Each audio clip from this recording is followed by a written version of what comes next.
भूदान आंदोलन में मिली हुई 7 लाख एकड़ जमीन, जिसका कोई हिसाब नहीं है कि ये जमीन किसके पास है, किसको दिया गया है।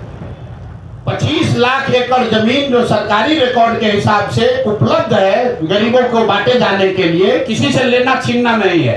किसी के पास रिकॉर्ड नहीं है कि उस जमीन का 6.8 लाख एकड़ जमीन जो विनोबा भावे के प्रयास से भूदान आंदोलन में लिया गया, वो किसको दिया गया, किसको बांटा गया, किसी को मालूम नहीं है। करीब करीब 12 लाख एकड़ जमीन यहाँ सीलिंग के नाम पर जब्त किया गया या सीलिंग के नाम पर लिया गया, वो जमीन किसको मिली वो भी किसी को पता नहीं है। तो हम लोग की दूसरी मांग ये है कि ये 3 डिसमिल जमीन जो 50 लाख परिवारों को, दलित और महादलित परिवार को आपको देना था, ये कब तक पूरा करोगे ये बताओ। और तीसरी ये बात है कि भूमि सर्वे के नाम पर ये जो नया उद्योग तुमने शुरू किया है और अफसरों के जरिए महीनों में करोड़ों रुपया की सरकार उगाही कर रही है, इसको तुरंत बंद कीजिए। नहीं बंद कीजिएगा तो परिवार, हर बिहार के हर परिवार में झगड़ा होगा और भ्रष्टाचार बढ़ेगा। नई सरकार को आने दीजिए, नई सरकार आएगी, वो नए तरीके से अन्य राज्यों के अनुभव के आधार पर बिहार में कैसे इस काम को बड़ी बेहतर तरीके से किया जा सकता है वो करेगी। तो यही 3 मांग है। 94 लाख परिवारों को 2 लाख रुपया कब दोगे ये बताओ। 50 लाख महादलित परिवारों को 3 डिसमिल जमीन कब मिलेगा ये बताओ। और भूमि सुधार कब रोक रहे हो, ये पैसा अपना वसूलने का धंधा कब बंद कर रहे हो ये बताओ। ये तीनों मांग लेकर आपके सामने आज हम लोग आए हैं। 1 महीना का सरकार को समय दे रहे हैं, सरकार को 1 महीना का समय दे रहे हैं। 11 मई से बिहार के हर गांव में 40,000 से ज्यादा रेवेन्यू गांव में जन सुराज वहां बैठक करेगी और लोगों से इन 3 मुद्दे पर उनसे वार्ता करके इस विषयों पर सिग्नेचर कैंपेन, हस्ताक्षर अभियान शुरू करेंगे। और हम लोग 11 जुलाई को 1 करोड़ लोगों का इन 3 मुद्दों पर 1 करोड़ लोगों का हस्ताक्षर लेकर मुख्यमंत्री और राज्यपाल दोनों को हम लोग जाकर ज्ञापन देंगे। लेकिन ये मामला वही नहीं रुकेगा। इसके बावजूद अगर सरकार ने एक्शन नहीं लिया तो आपके इंटरेस्ट के लिए बता देते हैं, इस विधानसभा का जो अंतिम सत्र अभी होने वाला है, उस सत्र में जन सुराज अपनी पूरी ताकत से विधानसभा को घेरेगा। क्योंकि विधानसभा में बैठे हुए चाहे ये भाजपाई हैं या राजद वाले हैं, नीतीश कुमार तो है ही दोषी, ये तीनों लोग ये विधानसभा में बैठकर जनता को और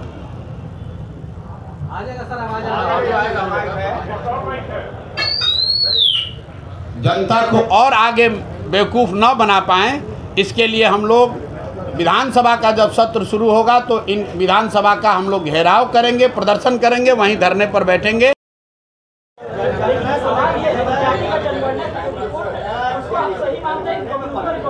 भाई ऐसा है, जातिगत जनगणना का रिपोर्ट सही हो या गलत, आप लोग जितने पत्रकार हैं 2 बरस तक इस राज्य में सिर्फ एक ही चर्चा हुई है, जाति जनगणना होना चाहिए नहीं होना चाहिए।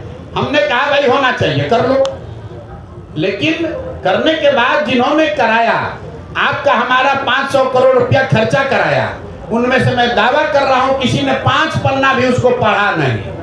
उसी जातीय जनगणना में लिखा हुआ है कि 3% दलित समाज के लोग 12वीं पास कर रहे हैं, 5% से कम ईबीसी समाज का लड़का 12वीं पास कर रहा है। और समाज को क्या बताता है कि आरक्षण बढ़ा देंगे। आप मुझे बताइए किस सरकारी नौकरी में बिना 12वीं पास आदमी को आरक्षण का लाभ मिल सकता है? जब आपका बच्चा 12वीं पढ़ेगा ही नहीं तो आरक्षण का लाभ मिलेगा कैसे?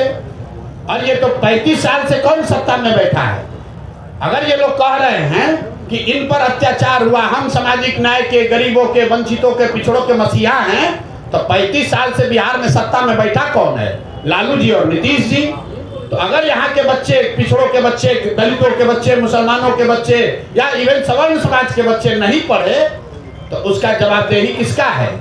उनका बच्चा नहीं पढ़ा, 9वां नहीं पास किया, तब भी उसको मुख्यमंत्री बना रहे हैं। लेकिन जो सामान्य परिवार के बच्चे 12वीं पास नहीं किए हैं, उनको जीवन भर अब मजदूरी ही करना पड़ेगा। ये बात बिहार के लोगों को समझने की जरूरत है। सर 24 को प्रधानमंत्री आ रहे हैं, लगातार बड़े नेताओं के 24 को प्रधानमंत्री आ रहे हैं, कई सारी योजनाओं को वो यहाँ पर भाषण करने वाले, क्या करेंगे? भैया मोदी जी 2014 से लगातार बिहार में आ रहे हैं और जो सबसे बड़ा मुद्दा आपको उठाना चाहिए कि बिहार की मदद जब करेंगे कि नहीं करेंगे, बिहार सरकार के पैसे से पूरा मोबिलाइजेशन, पूरी मीटिंग आपने देखा, पूरा सरकारी आदेश निकला है, पूरी व्यवस्था का खर्चा गुजरात से नहीं आ रहा है, दिल्ली से नहीं आ रहा है, बिहार की गरीब जनता का पैसा लगाकर मोदी जी की सभा में भीड़ की जाएगी।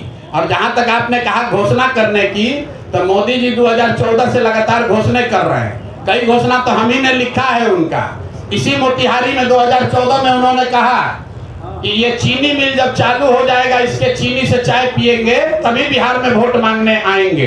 2014 से आज 11 बरस हो गया मेरे भाई, वो चीनी मिल तो चालू नहीं हुआ। भाजपाई वहां के जितने नेता है, नाम आपको खूब पता है, उस चीनी मिल के जमीन को टुकड़ों टुकड़ों में करके बेच के सब अपने नाम कर लिया है। अब मोदी जी अभी भी आ रहे हैं, आप भूलिए नहीं, 2015 में मोदी जी ने आरा में आकर कहा था 30,000 करोड़ दूं कि 40,000, 60,000 करोड़ दूं कि 1 लाख दूं, 1,20,000 करोड़ दूंगा। पैसा कहाँ आया? आप लोग तो सब बिहार में रहते हैं, आप पत्रकार हैं, आप भी कुछ देखे होंगे, कहीं आप तक भी पहुंचा हो तो बता दीजिए। हम तक तो नहीं पहुंचा है भाई। 1,20,000 करोड़ का मोदी जी घोषणा किए थे 2015 में, और 2000 ये नाम मत कहिए कि विपक्ष में थे इसलिए नहीं हुआ। 2015 से लगातार मोदी जी दिल्ली में प्रधानमंत्री हैं, और 15 से लेकर 25 में 10 बरस में 7 बरस भाजपा बिहार में सरकार में रही है। दूदू को उसका उप मुख्यमंत्री है। कोई मुरेठा बांधता है, कभी कभी मुरेठा खोलता है, उससे जरा पूछिए कि 1,20,000 करोड़ जो पैकेज दिए, या तो मोदी जी ने दिया नहीं, और अगर दिया तो बिहार के नीतीश और सम्राट चौधरी भाजपा की सरकार ने उसको लूट लिया। तीसरा तो कोई उपाय है नहीं। तो या तो ये सरकार माने कि मोदी जी ने पैसा भेजा नहीं, या